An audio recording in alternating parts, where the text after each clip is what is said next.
In this video, I'm going to show you how to add graphics to your scripts so that we can play them out for air during show.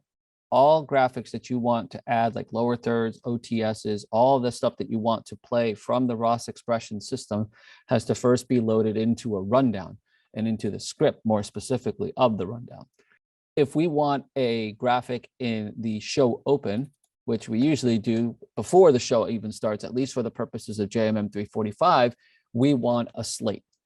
Now, where do you find the graphics? Over here at the bottom right-hand corner, there's a small icon labeled MOS. This is the one you want to click to open the ROS expression plugin. Now, it's not always going to be the JMM 345 show folder like it is right now by default.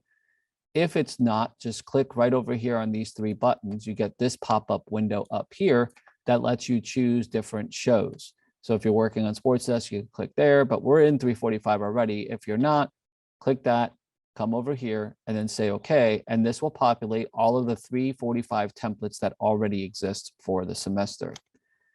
Like I said, our first one is going to be a slate. So this is the graphic that I want here. Notice I'm in the graphics tab, by the way. You might be in different tabs and see different things. You want to make sure you're in the graphics tab when you're looking for the templates.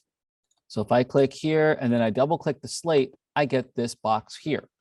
Now, the way this template was created, there are certain options that I can edit over here in this box. So I can choose to change the name of the production, the director's name, and the semester. What I want to do, so for production name, I'm going to click on here, and the way this template was designed, it has a little drop-down box with just all of the names of the different productions we're going to be working on.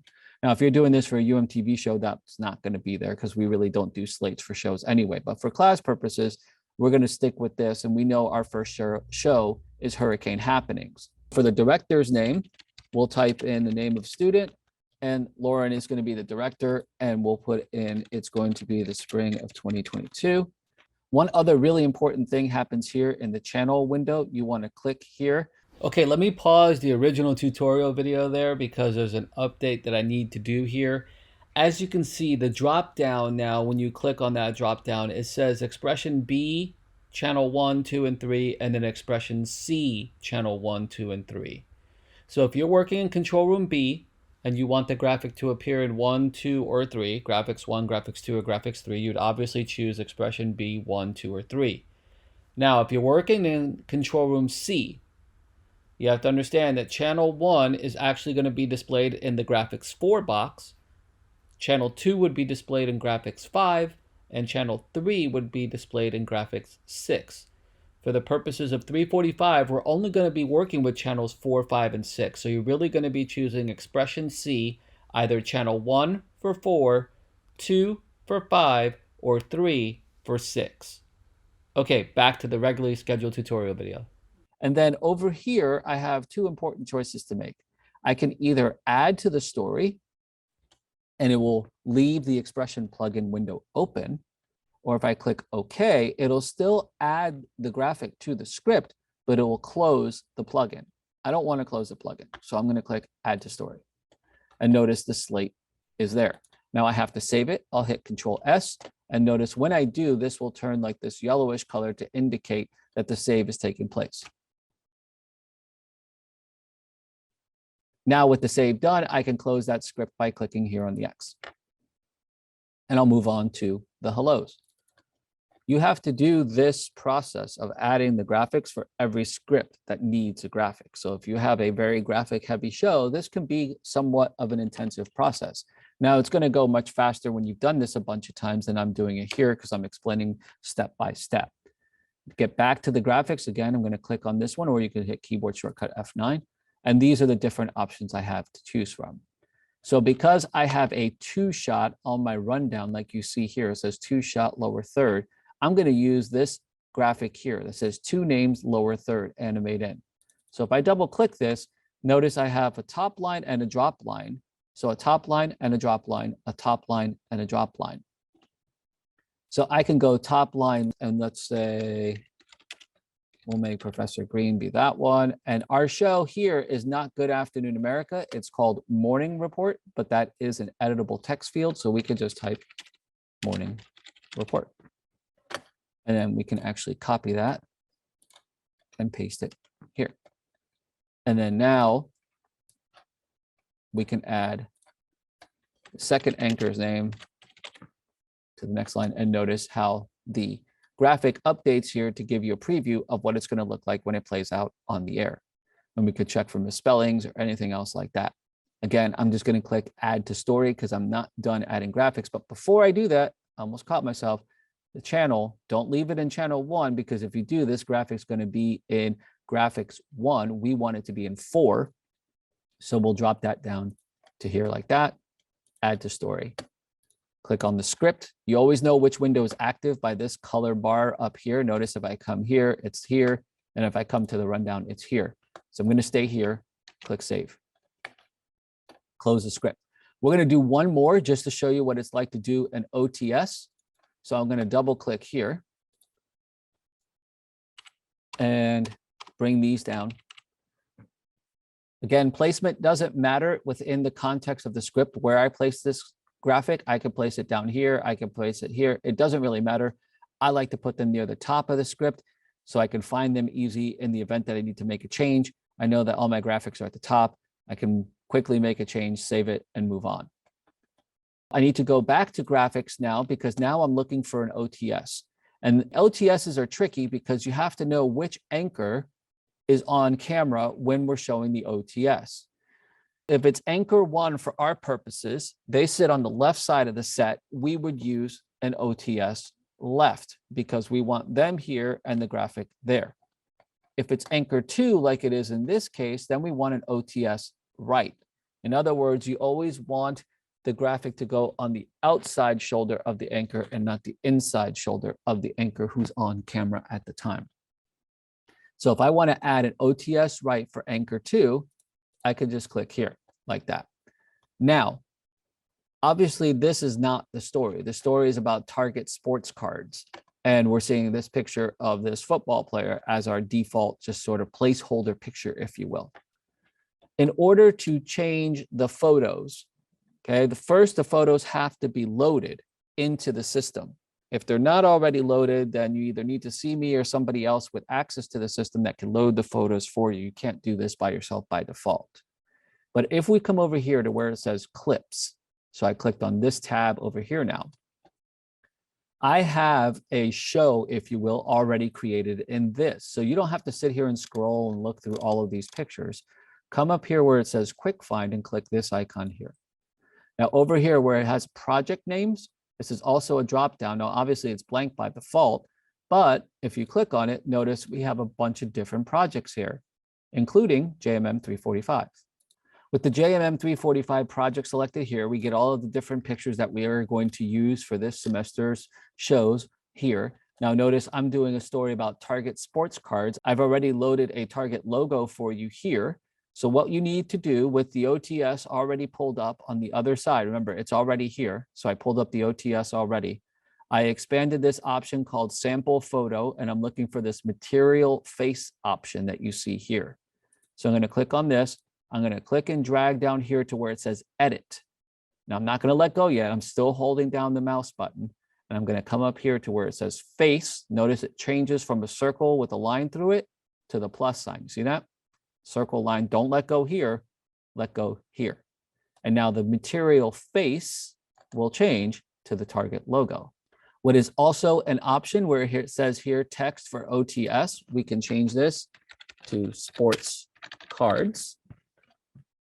Now, the way this template was designed by yours truly, I have included the option if we were doing a story where we don't want to see this bar down here at the bottom. Notice it says bar and text. It has this visibility icon here where I can uncheck it and it disappears, and I can recheck it and it reappears. We're going to leave it on for now because we want that to sort of reinforce what we're talking about with Target. And again, very importantly, in the channel, this one, we're going to put it in a different channel. Let's go ahead and put this one in graphics 5. And I'm going to click add to story and save it. I'll close that.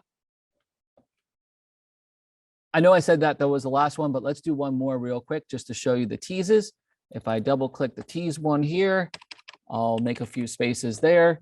I will add the coming up, which is also known as our tease one. If I double click here, I can click on the top line and I could choose coming up, or I could type still ahead, for example. I could actually add any text that I want that fits within the confines of the box, and you see it update here. If I wanted to see what this animation looked like, I can rewind this and I can play it here. So that gives you an idea of how it wipes on. So this is an important note. So when you're directing, you'll know that the graphic actually starts blank. So you'll say ready, camera, whatever with the lower third, and there's no graphic there yet, because once it comes on the air, the person running the graphic system will then press play to make the animation happen. So I'll click add to story and save it. So let's say we're done with our show adding graphics. We could actually say OK here, and that would close the plugin. There it goes. Again, to get it back, just click on the Moss expression plugin down here. I'm going to maximize this window so we can see it a little better. And now once this is active, what I want to do is I want to come to the production tab. And from right to left, I want to click on all of these options. So first, I want to click on Moss Story Send. Depending on which studio you're going to work in, you're going to have different options here, but we're always going to send the graphics to the ROS expression. So this one always needs to be checked. If we're working in Studio B and we want to send all of these scripts over to the prompter, we would obviously check B. For our purposes in 345, we're going to check C. And then I'm going to click Save. Doesn't look like anything happened, but that was an important step, because if we come back, you'll see our changes are there. So now I'm going to click Moss Ready to Air. Then I'm going to click Moss Control Active. Notice I now get this little icon here on my rundown. I'm going to click On Air, and I'm going to freeze the page numbers. So what did all that do? So basically what it did here was take all of the information from the rundown, all of the script, all the text information from your rundown, and it sent it over to the teleprompter software. Besides sending all the script information over to the prompter for that, it also sends the information over to the expression system for the graphics to be played out. If we bring this up, this is the remote sequencer that we'll be using throughout the semester. And in order to see the graphics that we saved in the rundown, we have to activate the rundown. And you do so with this little button right up here. So in our case, for this example, I'm using the Morning Report JMM 345 rundown, but it would be whatever rundown we're working on. So for the first show, it'd be Hurricane Happenings, for example. I'm going to go ahead and click that. And I'm going to say, OK. This is channel 4, this is 5, and this is 6, which mimics channels 4, 5, and 6 that you would see up on the screen in front of you when you're working on the graphics station. The way we do this now is we have these windows open, and these all correspond to where they were saved in the rundown. You'll use this device here, known as the Stream Deck, to play out the graphics. Notice how it only has graphics 4, 5, and 6. That's because of the layout that we have saved here in the Stream Deck icon. So when you open this up, you can come here to the different sort of profiles that you have. So by default, if it doesn't have the one you're looking for, the default profile looks like this. You'll just want to change it to the JMM 345 profile so it looks like that, and then minimize it. We can go back to the remote sequencer, and this is what we see here. If you're not seeing this display when you first open it, it might be because the channel group up here is different. So again, when there's a 6-channel group, for example, you can have this. There's all different kinds of layouts you can make. So in this case, I'll go back to the expression B group for our purposes. So now with this here, again, this is going to control channel 4, this is going to control 5, and this would control 6, but there's nothing in there right now. So to get to the first graphic, for example, in graphics 4, if we want to bring up the slate, I could choose the down button to move the highlight bar down to that one there. And then now when I hit take, graphics 4 is being displayed in the monitor in front of us. If I hit take off, it gets rid of graphics 4. If I move it down one more, now this is our Hurricane Happenings one that you'll see. So this is ready graphics 4. So when they say bring in the graphic, all you have to do is take graphics 4 and the graphic animates in. If we want to take it off the air, we could just either say take off or clear graphics 4. Either one will work. I'll hit clear graphics 4. If I hit down again, it takes me to the next one. And here's one, for example, where it has 2 names on one lower third, like if it was an anchor team. So if I hit take graphics 4, it would animate in. Now I happen to know that this one also has an animate out applied to it, so that now I don't want to hit clear because it'll just like erase it. Instead, I want to hit take off or take 4 off because that will play the animation out. So when I hit that, you'll see it animates out. And then the same thing would apply for number 5. If I want to come down to number 5 here, and then I want to bring it on the air, I would take it. That's what that looks like there. And then if I want to take it off the air, because I know this also has an effect out built into it, I would take it off like that. Once you're done with the show, it's important to come back into ENPS. Don't just log out right away. You want to unactivate everything you activated before the start of the show. Just simply with the rundown selected like this, come back to production tab and uncheck all of the options you checked to begin the show. Once that's done, you can close out of ENPS and log off the computer.